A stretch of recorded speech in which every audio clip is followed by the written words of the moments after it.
Good morning, I'm Taylor Wilson, and today is Wednesday, March 5th, 2025. This is The Excerpt. Today we break down Trump's address to Congress, plus documents from the National Guard Bureau reveal incidents of racism and harassment nationwide. And it's Ash Wednesday.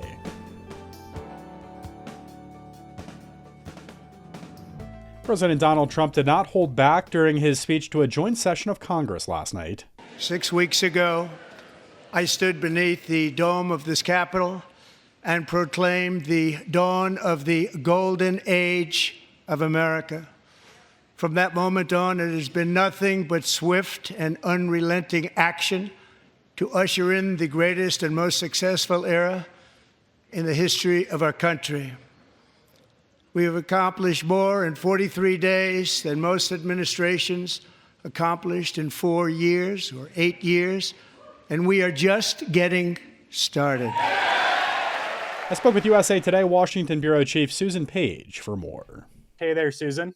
Hey, Taylor. Thanks for hopping on, Susan. So let's just start with the vibe of the room, if we could. I mean, the early stages of this speech were marked by some heckles from the Democratic side of the chamber, and Congressman Al Green was even escorted out in the opening minutes. And then on the other side, Republicans seemed to spend much of the night in applause, Susan. So really, what was the atmosphere like? So this is a country divided, and this was a House chamber divided too. On one side, you had the Republicans.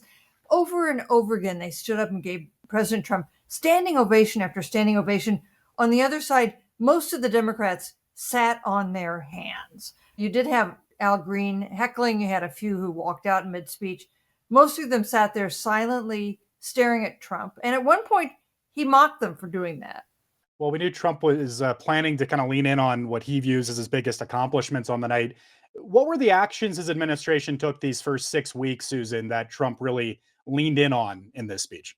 He took a lot of credit for what he's done so far in the White House. He said it was the most successful start for an administration in American history. And he said, we're just getting started.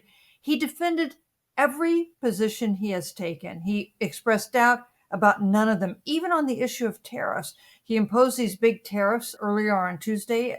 The response was the stock market fell to below the level it was at when he was inaugurated. He said, yes, there may be some trouble, but he defended tariffs. He promised to impose more of them on April 2nd. And Susan, you also write about the Elon Musk factor. I think he's kind of impossible to ignore at this point. How did he play into the speech and kind of the themes of the evening? Elon Musk up there in the gallery with the other administration guests. He was wearing a suit this time. You know, often he shows up in a T-shirt. Trump saluted him, gave him credit for big cuts in fraudulent and wasteful spending.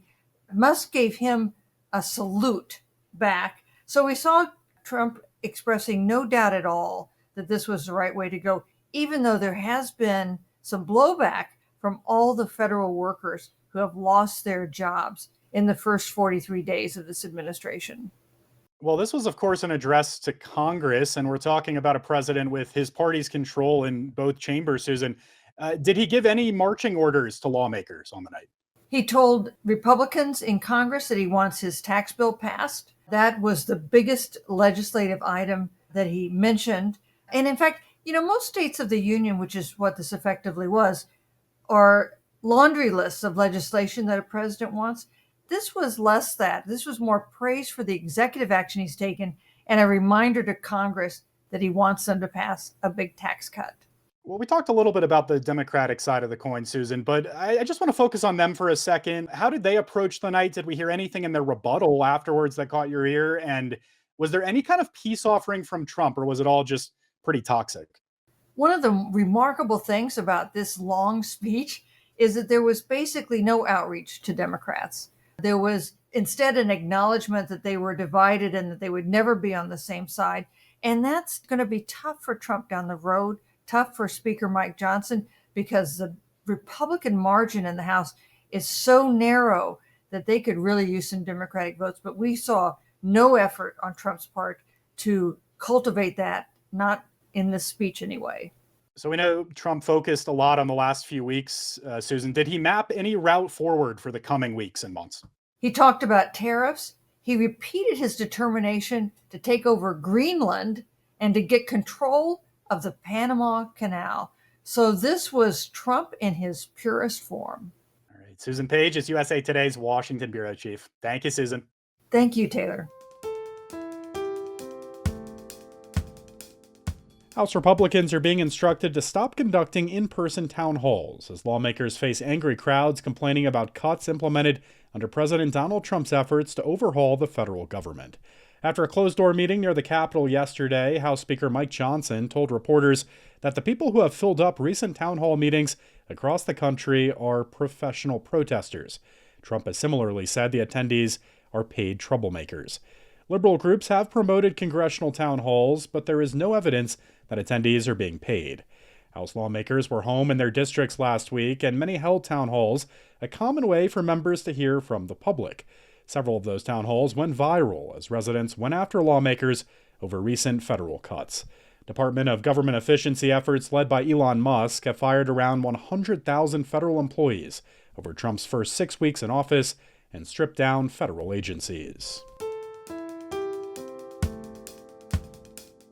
The Trump administration has placed some 443 federal properties up for sale, including the headquarters of many federal agencies like the FBI.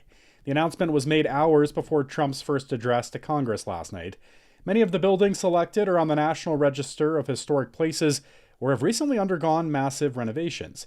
Others, like the FBI's J. Edgar Hoover building, have been waiting for Congress to approve a suitable replacement building for years.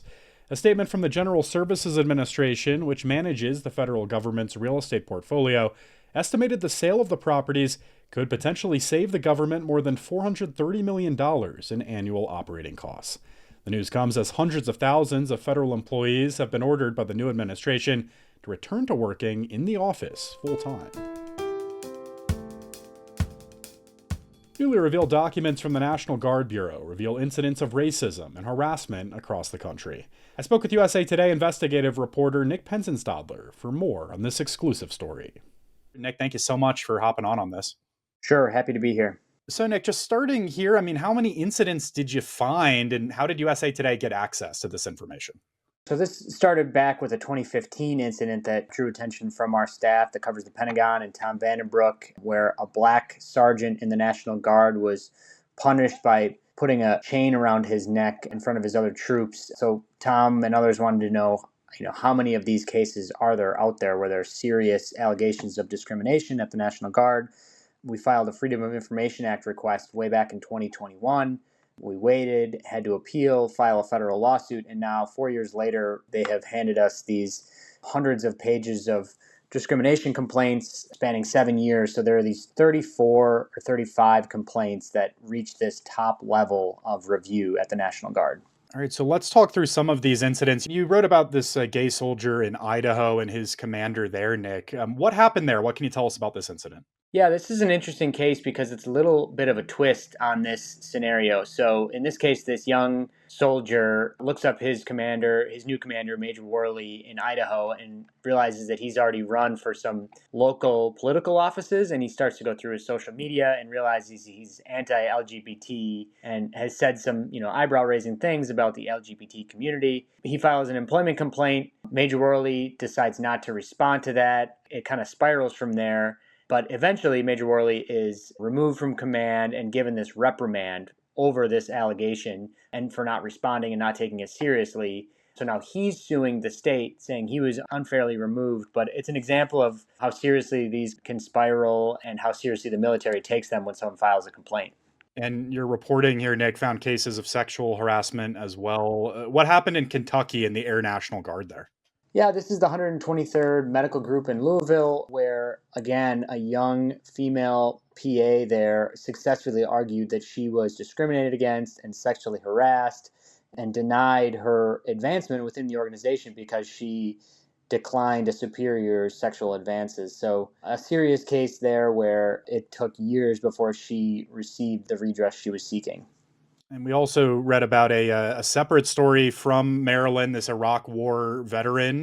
What can you tell us about him, Nick? Yeah, this is our source, George Ross, retired Chief Warrant Officer for the Maryland National Guard. And he worked his way up through the ranks, and then saw an opportunity for this new cybersecurity group at U.S. Cyber Command in Maryland and applied for it.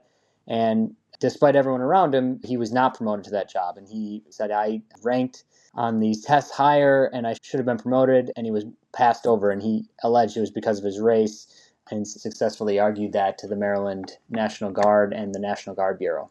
Nick, in terms of the actual complaints process, how does it work? Can you help us just understand this? And why do we see delays in dealing with complaints? What did National Guard officials say on this point? So, I mean, that's a part of the story here is it takes, months and years to go through this process. You initially start with your command where you file your complaint, it gets reviewed and investigated. And then what we're talking about here is this process where it goes to the National Guard Bureau in Virginia where they're taking it out of your state. So if you remember, the National Guard is all these individual state entities, and the National Guard Bureau comes in and says, this review wasn't done correctly, you need to look at this again, and we find evidence that there was discrimination. So the people we talk to say it takes tenacity and years to stick with something to prove that you were discriminated against. Nick, would you put this story in context for us amid this change in regime and Pete Hegseth taking over as Secretary of Defense? Of course, this is all playing out in the backdrop of a new administration and Pete Hegseth, who's leading the Pentagon, who says the single dumbest phrase in military history is diversity is our strength. So he's definitely in favor of rooting out some of these equal opportunity complaints at your employer at the National Guard. And he thinks that some of these diversity efforts have swung too far into, being woke and worrying too much about how people feel about how you treat them. And obviously these cases prove otherwise, that there are still racist and discriminatory actions taking place all throughout the ranks. All right. Nick Penzenstadler is an investigative reporter with USA Today. Thanks, Nick. Thank you. It's Ash Wednesday, the start of Lent, Christianity's 40-day season of prayer, fasting, and giving in preparation to honor the resurrection of Jesus on Easter. Cannabis drinks are increasingly showing up in bars and on store shelves, but should people plan to imbibe an amount roughly equivalent to their alcoholic drink consumption? You can catch the conversation with Stacy Gruber, director of the Marijuana Investigations for Neuroscientific Discovery at McLean Hospital, and my colleague Dana Taylor, right here on this feed beginning at 4 p.m. Eastern Time today. And thanks for listening to The Excerpt. You can get the podcast wherever you get your audio, and if you're on a smart speaker, just ask for The Excerpt. I'm Taylor Wilson, and I'll be back tomorrow with more of The Excerpt from USA Today.